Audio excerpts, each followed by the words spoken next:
celebration na ito, talagang bawat sa atin ay patuloy na ibinibigay.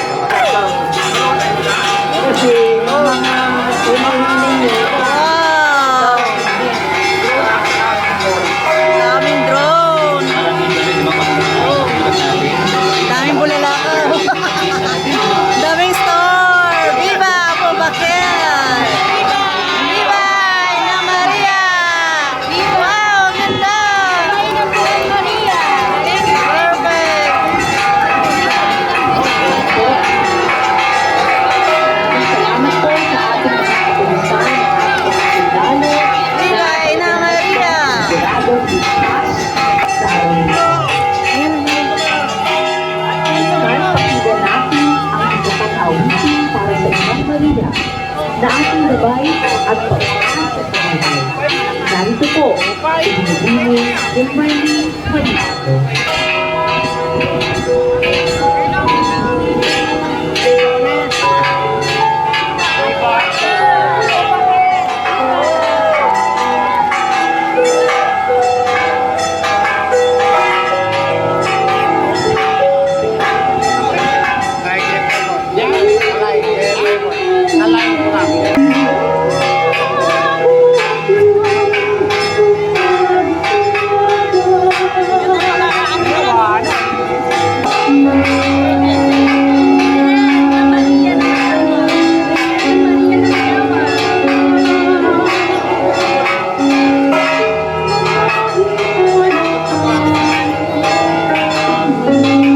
Santo Rosario ng Manaoag.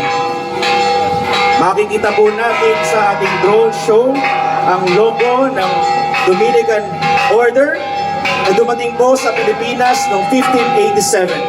At noong 1587, simula nung sila ay dumating sa Pilipinas, sila ay nagpunta na sa iba't ibang mga mission territories at ang isa na doon ay ang Pangasinan. At dito po sa Pangasinan ay ating napuntahan mula sa San Carlos, Calasiao, Mangaldan at pang-apat po ay dito po sa pinagpalang bayan ng Manaoag. At habang patuloy po nating inaantabayanan ang kanyang pagbabalik sa kanyang tahanan, ilabas po natin at iwagay-way ang ating mga puting panyo habang itinadalangin natin sa Panginoong Diyos ang ating mga kahilingan.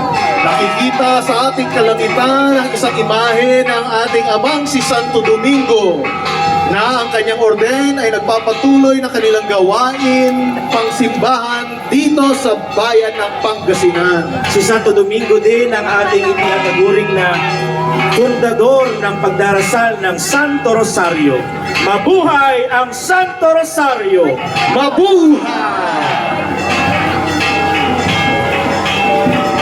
Dito naman, nakikita natin uli sa ating kalangitan, dito sa taas ng simbahan, ang isang drone show at nagpapakita ng iba't ibang mga elemento na magpapaalala sa atin ng ating pagdedebosyon na traditionally attributed sa star na namataan ng ninang ni St. Dominic nung siya ay bininyagan. Atin naman pong alalahanin ang kwento ng mahal na ina sa ating drone show. Makikita po natin ang umpisa ng pagpapakilala ng ating mahal na ina dito po sa bayan ng Manaoag.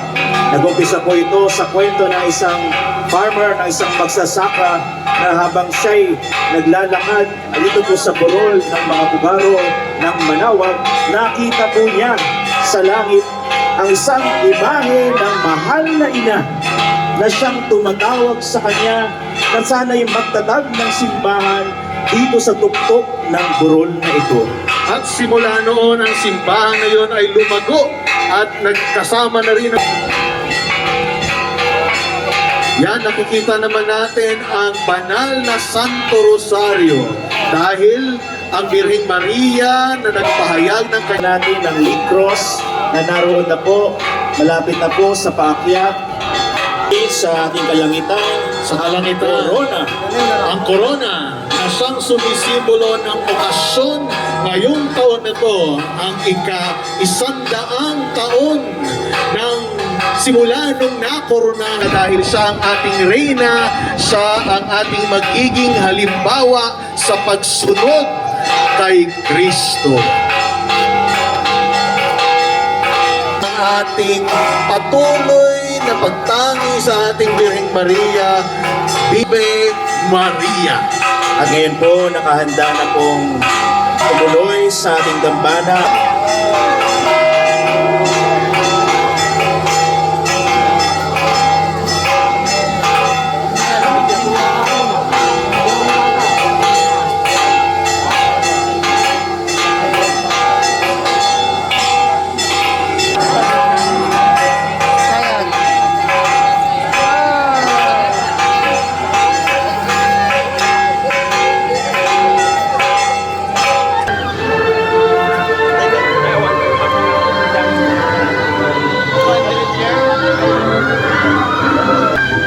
Ayan.